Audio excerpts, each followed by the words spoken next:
Bonjour à toutes et à tous et merci Ambre de m'introduire et de me permettre de me présenter. Évidemment, je suis Louise. Je dirais que je suis une femme qui a un vécu humain comme toutes les autres femmes et qui, à travers ce vécu humain-là, bien, j'ai pu vivre des hauts, vivre des bas, qui m'ont amenée à où je suis maintenant. Et concrètement, je dirais, je suis née dans une famille dite créative. Créative, pas nécessairement au sens où on l'entend avec le côté artiste, mais plutôt créative dans trouver des solutions, trouver des façons de faire qui étaient différentes et qui permettaient de vraiment changer de regard sur les choses. Ensuite, j'ai habité pendant ma petite enfance, en fait, de 5 ans à 10 ans environ, j'ai habité à côté de chez ma grand-maman. Et maintenant, en tant qu'adulte, je me rends compte comment elle a influencé ma créativité, mon expression créative, en fait, parce que j'étais toujours avec elle et on faisait plein de choses, de toutes sortes, des poupées, de la couture, vraiment de tout. Et ces mains me fascinaient. Alors, quand je vais vous reparler des mains plus tard, vous allez voir, il y a une influence qui vient de là. Et par la suite, bon, j'ai grandi, j'ai fait des études, j'ai travaillé plus de 20 ans comme designer d'intérieur.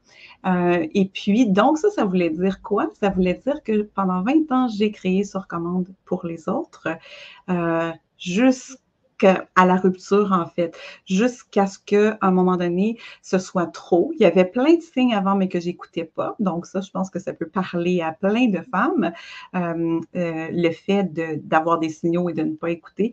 Et en 2009, en fait, je suis tombée. Je me suis plus qu'éraflé les genoux. Je suis complètement tombée où j'ai été complètement incapable de rien faire, donc en dépression majeure profonde.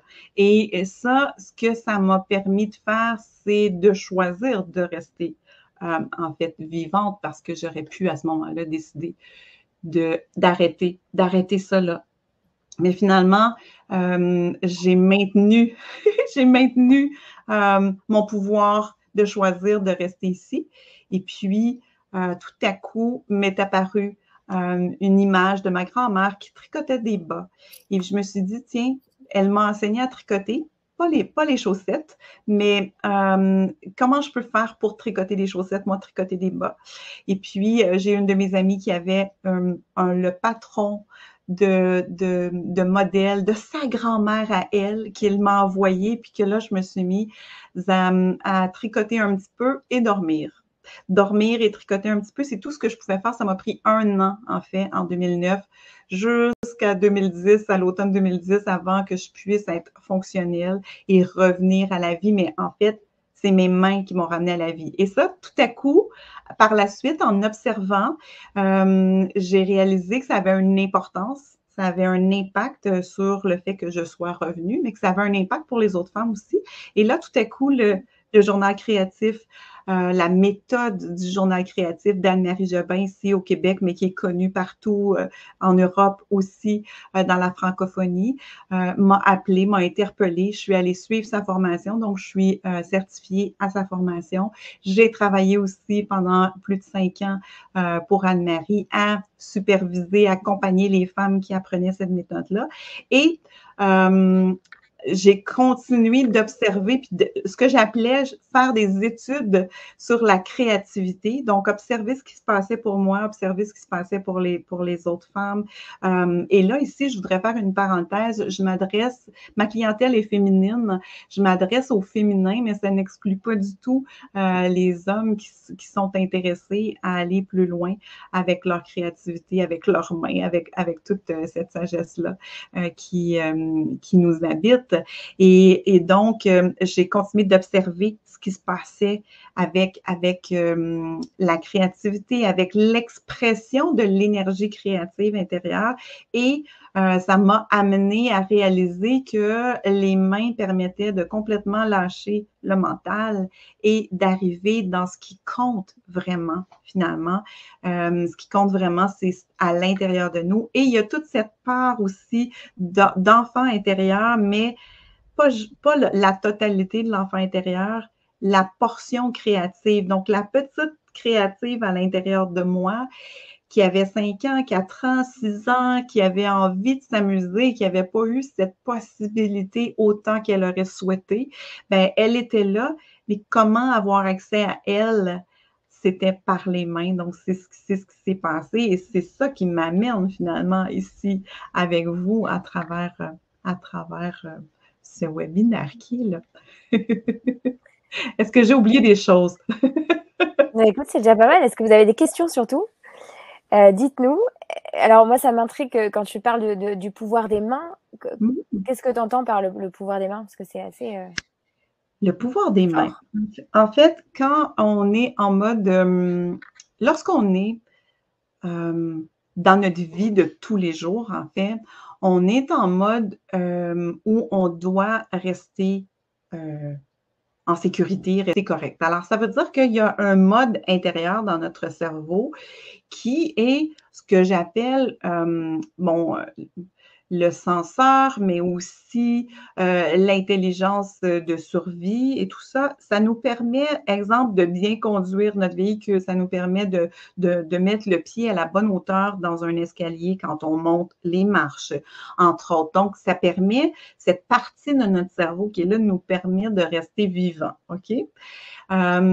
Mais c'est une partie très analytique. C'est une partie où loge, où habite la folle du logis. Donc, la folle du logis, ce que j'appelle, c'est le senseur intérieur. Ce senseur intérieur-là, ben lui, son rôle, c'est de nous garder en sécurité et vivants. Alors, ce qui veut dire que quand on se met à faire autre chose, lui, il va être très critique. Ah, tiens, pourquoi tu veux faire un gribouillis en ce moment? Est-ce que tu es sûr que tu veux aller gribouiller ou déchirer du papier ou utiliser tes mains? Pourquoi tu veux faire ça? Donc, il y a tout cet espace qui est habité à l'intérieur par cette folle du logis qui nous tient là. Puis elle fait bien son rôle, en fait, puis on ne pourra jamais l'enlever parce qu'elle fait partie de nous. Par contre, une façon de la déjouer, une porte d'entrée, en fait, c'est les mains. Pourquoi les mains? Parce que les mains, en fait, ont une sagesse de savoir les choses sans qu'on ait besoin d'y réfléchir. Alors donc, les mains se souviennent de ce qu'on a fait depuis qu'on est né avec nos mains. Ce qu'on a fait, exemple, quand on avait 4 ans, 5 ans, 6 ans, avant, c'est parce qu'on ne s'en souvient pas. Notre mémoire ne nous permet pas de nous en souvenir, pas vraiment beaucoup en tout cas, mais à partir de 4-5 ans, on peut se souvenir qu'on découpait ou qu'on déchirait ou qu'on coloriait ou qu'on malaxait quand on était dans le carré de sable, entre autres. Donc, tout ce que nos mains ont fait, elles ont une mémoire. Cette mémoire-là, en fait, c'est que quand on la réactive et qu'on dit à la folle du logis d'aller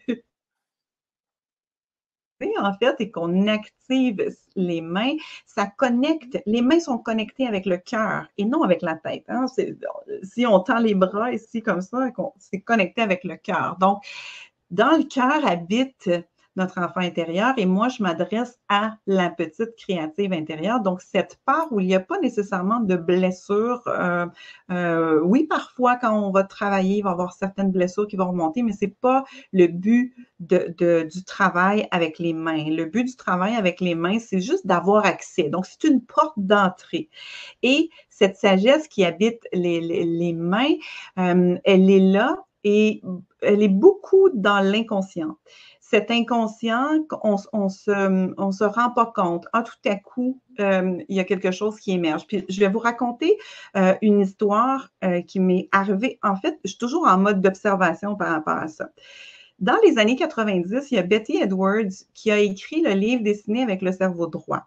Dans son livre, et je l'ai lu à ce moment-là, puis j'ai gardé ça en tête, dans son livre, elle explique que le développement du dessin de l'enfant se fait de façon régulière et continuelle jusqu'à peu près à l'âge de 10 à 12 ans. Alors, ça veut dire quoi ça? Ça veut dire que depuis qu'on a pu avoir un crayon dans les mains. OK? On a développé, exemple, il y a eu le bonhomme tétard qui s'est fait, puis ensuite, il y a eu des personnages avec un corps, avec une tête qui se sont faits. Donc, il y a eu un développement qu'on est capable de voir et de nommer avec les enfants. Et là, vers 10-12 ans, habituellement, ça correspond à notre changement scolaire et qu'on arrive un peu plus tard au collège et tout ça. Et là, le dessin va arrêter. Et quand vous êtes adulte et que vous dessinez en ce moment, vous dessinez exactement à l'étape où vous étiez rendu que vous avez arrêté. Alors, si vous avez... Oui, oui, tout à fait. Et moi, je connaissais cette information-là, mais il y a plusieurs mois, je me suis remise au piano. Moi, j'ai appris le piano pendant 2 ans lorsque j'étais 8 ans, 9 ans, 10 ans dans ce coin-là. Et je n'avais jamais vraiment rejoué du piano. Pourtant, j'ai encore le même piano que mes parents m'ont acheté, sauf que je ne l'utilisais pas. Et l'automne dernier, j'ai voulu le donner. Tout l'automne, j'ai voulu donner mon piano. Personne ne voulait mon piano. Alors, j'ai décidé de le garder. J'ai ressorti mes cahiers. Et savez-vous quoi? Je me suis remise exactement à l'endroit où j'avais arrêté. C'était fou. Genre, je vous en parle, j'en ai des frissons. Et là, ça a fait un clic dans ma tête. J'ai réalisé que les mains avaient cette mémoire, cette connexion. Et c'était pas seulement pour le dessin, mais c'était pour tout ce qu'on vit dans la vie. Et même, je vais plus loin, c'est aussi pour tout le développement de notre espace émotionnel intérieur. Alors ça veut dire quoi? Ça veut dire que lorsqu'on grandit, à un moment donné, ça se peut qu'on ait arrêté un développement émotionnel à un âge et qu'on n'a pas eu accès plus loin. Et tout à coup, on veut y réaccéder, on va recommencer où est-ce qu'on était. Alors, donc, cette sagesse-là, pour moi, elle est concrète, elle est réelle. On a accès et je vous dirais qu'avec les femmes que j'accompagne, ce que je vois quand on utilise nos mains à travers la création intuitive, donc c'est une création qu'un enfant de 4 ans, 5 ans, 6 ans peut faire. Ce que je vois, c'est que ça réveille des belles choses intérieures. Parfois, des choses qui sont, par exemple, j'ai des clientes qui vont me dire, ben moi, tout à coup, j'ai entendu ma mère qui était en train de me dire, ah non, t'es pas capable, tasse-toi, je vais le faire. Bon, c'est sûr que ça crée une blessure. Par contre, le fait d'avoir pris les mains pour y accéder, ça permet de pouvoir aller le guérir. Ça permet de pouvoir justement, comme on voit aujourd'hui dans ce webinaire, comment on va aller délier des nœuds de façon créative, donc en passant par les mains au lieu de passer par la tête dans la réflexion. Alors, c'est tout ça, la sagesse des mains, Ambre.